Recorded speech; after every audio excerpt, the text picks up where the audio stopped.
Live telecast করে ফিলিস্তিনে আমাদের বাবা, আমাদের মা, সন্তানদের হত্যা করা হচ্ছে। আমরা কি করছি বিপরীতে? যে জাতির অস্ত্র হাতে যুদ্ধ করার কথা ছিল, সেই জাতি এখন কি করছে? প্লে কার্ড হাতে মিছিল করছে। এর চেয়ে অক্ষমতা, এর চেয়ে লজ্জাজনক পরিস্থিতি আর মনে হয় হতে পারে না। আমাদের মা, আমাদের বোন, আমাদের ঘরের নারীরা তারা পর্দা ছাড়া, মাহরাম ছাড়া ঘরের বাইরে ঘোরাফেরা করছে। এর চেয়ে লজ্জাজনক কি হতে পারে একজন মুমিনের জন্য, একজন মুসলিমের জন্য? আমরা অসম্মানিত জীবনযাপন করছি কেন? কারণ আমরা কাফিরদের রচিত ডেমোক্রেসি, ক্যাপিটালিজম, সোশ্যালিজম, সেকুলারিজম এইগুলোকে অনুসরণ করছি, এগুলো দাসত্ব করছি। এর চেয়ে লজ্জাজনক পরিস্থিতি মুসলিমদের জন্য আর কি হতে পারে? গণতন্ত্র মানে তাগুদের দাসত্ব, সেকুলারিজম মানে তাগুদের দাসত্ব। যার ভেতরে তাগুদের দাসত্ব আছে সে কেমন? তার মানে তার কার সঙ্গে সখ্যতা আছে? কাফির শিবিরের সঙ্গে সখ্যতা আছে। তো যাদের কুফরের শিবিরে যাতায়াত আছে, কুফরের শিবিরে সখ্যতা আছে, তাদেরকে আল্লাহ সুবহানাহু ওয়া তাআলা কেন তার মনোনীত দিনের জিম্মাদারি দিবেন? আত-তাহরিক টিভি, ওহির আলোয় উদ্ভাসিত জীবনের জন্য। আসসালামু আলাইকুম। ইন্নাল হামদালিল্লাহ ওয়াসসালাতু ওয়াসসালামু আলা রাসূলিল্লাহ। ইসরায়েল যে রাষ্ট্র, এটা কিন্তু আসলে কোনো রাষ্ট্র নয়। হ্যাঁ, এটা একটা লবিং রাষ্ট্র। বিষয়টা কেমন? যে এখনই যদি পশ্চিমরা তাদের সাপোর্ট তুলে নেয়, পরের দিনই কিন্তু ইহুদিরা ওই দেশ ছেড়ে পালাবে। তারা দেখুন তাদের রাষ্ট্রকে কীভাবে ঢেকে রেখেছে। আকাশটা আয়রন ডোম দিয়ে ঢেকে রেখেছে। আয়রন ডোম যদি ফেল করে, সাইরেন বাজাবে, তারা মাটির নিচে শেল্টার করে রেখেছে। মানে এটা কোনো রাষ্ট্র হতে পারে না যে তার আকাশ ঢেকে রেখেছে, মাটি গর্ত করে রেখেছে, তারপরও যদি ফেল করে পরের দিনই তারা বিমানে করে সবাই পালাবে। মানে পশ্চিম তাদের সাপোর্ট তুলে নেওয়ার সঙ্গে সঙ্গে তারা পালাবে। যাই হোক, তো ফিলিস্তিনের সঙ্গে আমাদের দুইটা বিষয় জড়িত। প্রথমবার যখন আমরা ফিলিস্তিন জয় করি, ওমর ইবনুল খাত্তাব রাদিয়াল্লাহু আনহুর সেই বিখ্যাত উক্তি, আমরা সেই জাতি যারা ইসলাম দ্বারা সম্মানিত। আমরা যদি ইসলাম ব্যতীত অন্য কোনো উপায়ে সম্মান খুঁজি তাহলে আমরা অসম্মানিত হব।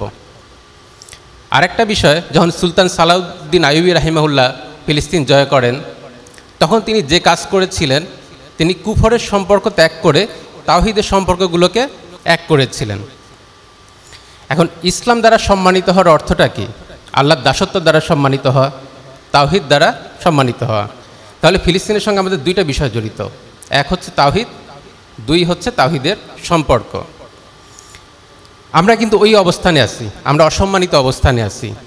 কিভাবে অসম্মানিত অবস্থানে আছি? যে লাইভ টেলিকাস্ট করে ফিলিস্তিনে আমাদের বাবা, আমাদের মা, আমাদের সন্তানদের হত্যা করা হচ্ছে। আমরা কি করছি বিপরীতে? বিপরীতে আমরা প্লে কার্ড হাতে নিয়ে মানববন্ধন করছি, মিছিল করছি।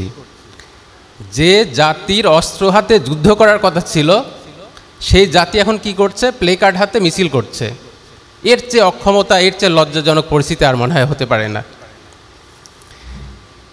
দুই, আমরা অসম্মানিত কিভাবে? যে আমাদের মা, আমাদের বোন, আমাদের ঘরের নারীরা তারা পর্দা ছাড়া, মাহরাম ছাড়া ঘরের বাইরে ঘোরাফেরা করছে। এর চেয়ে লজ্জাজনক কি হতে পারে একজন মুমিনের জন্য, একজন মুসলিমের জন্য? আমরা অসম্মানিত জীবনযাপন করছি কেন?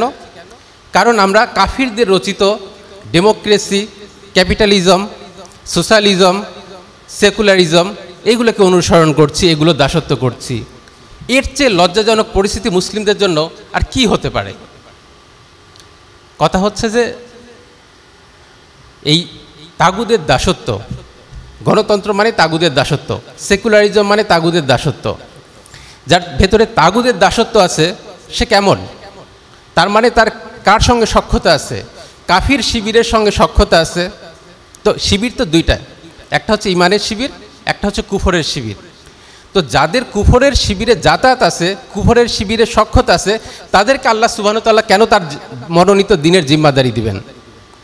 এই জন্য আমরা আল্লাহ সুবহানাহু ওয়া তাআলার যে প্রতিনিধিত্ব, সেটা আমরা হারিয়ে ফেলেছি। আল্লাহ সুবহানাহু ওয়া তাআলা তুলে নিয়েছেন।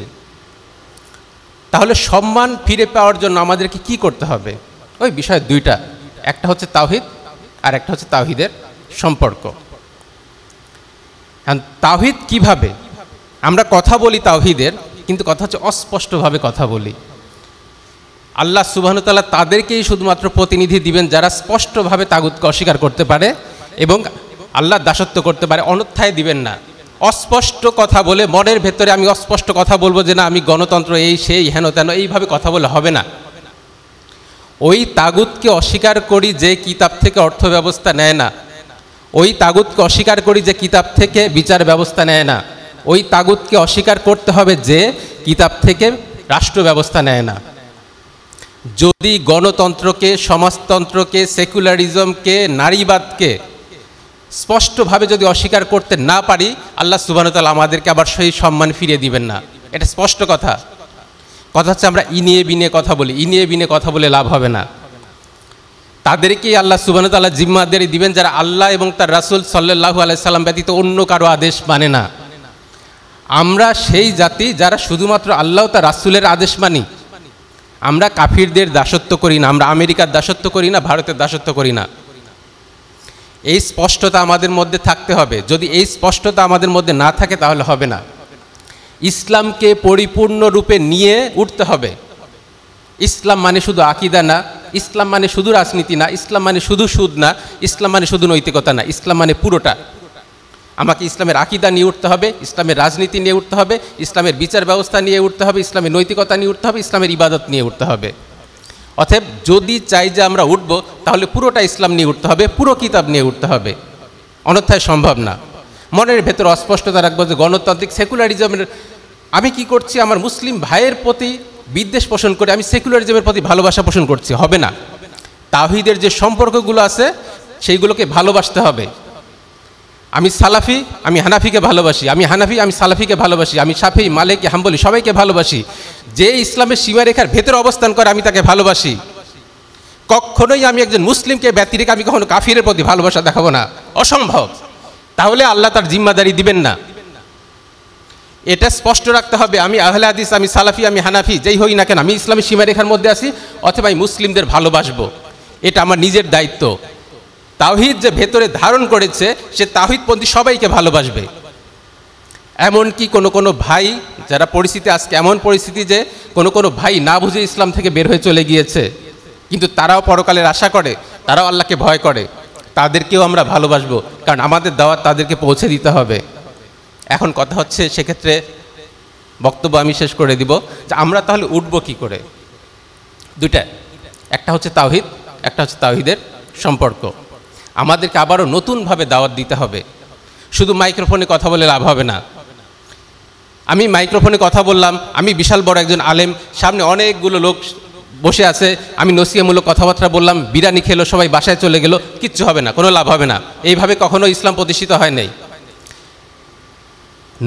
নবীগণ যেভাবে দাওয়াত দিয়েছেন সেইভাবে আমাদেরকে পায়ে হেঁটে হেঁটে যে দাওয়াত দিতে হবে, সম্পর্ক তৈরি করতে হবে। আমি যার কাছে দাওয়াত পৌঁছে দিচ্ছি সে কি আমার সঙ্গে কথা বলার, তার কি আমার সঙ্গে তাকে সময় দেওয়ার মতো সময় আমার হাতে আছে কি না। আমি শুধু দাওয়াত দিয়ে গেলাম, আমার সঙ্গে দেখা করতে পারে না একজন রিকশাওয়ালা, আমার সঙ্গে দেখা করতে পারে না একজন দোকানদার, হবে না। আমি যেখানে আছি সেখান থেকে আমার দাওয়াত শুরু করব, সেই দাওয়াত আমরা আবার সেই কথাটাই বলা শুরু করব যে আল্লাহকে একমাত্র ইলাহ হিসাবে গ্রহণ করে নেন। প্রথমেই বলবো না যে ভাই নামাজ পড়েন। যে আল্লাহকে একমাত্র ইলাহ হিসাবে গ্রহণ করেনি তার নামাজ পড়ে লাভ কি, তার জাকাত দিয়েই বা লাভ কি, হজ করেই বা লাভ কি। যে ব্যক্তি শহীদ মিনার পূজা করে তার মসজিদে প্রবেশ করেই বা লাভ কি। কথা হচ্ছে দাওয়াত স্পষ্ট করতে হবে, ভেতরে তাগুতকে একেবারে বের করে দিতে হবে। ভেতরে তাগুত রেখে কখনো আল্লাহর দাসত্ব করা যায় না। অতএব আমরা আবারও সেই দাওয়াত পৌঁছে দিব যে আল্লাহকে একমাত্র ইলাহ হিসাবে গ্রহণ করে নেন, আর আল্লাহর রজ্জুকে আমরা শক্ত করে ধরব, অর্থাৎ তাওহীদের সম্পর্কগুলোকে ভালোবাসতে শিখব। তবেই আল্লাহ সুবহানাহু ওয়া তাআলা আমাদেরকে তার দ্বীনের জিম্মাদারি দিবেন।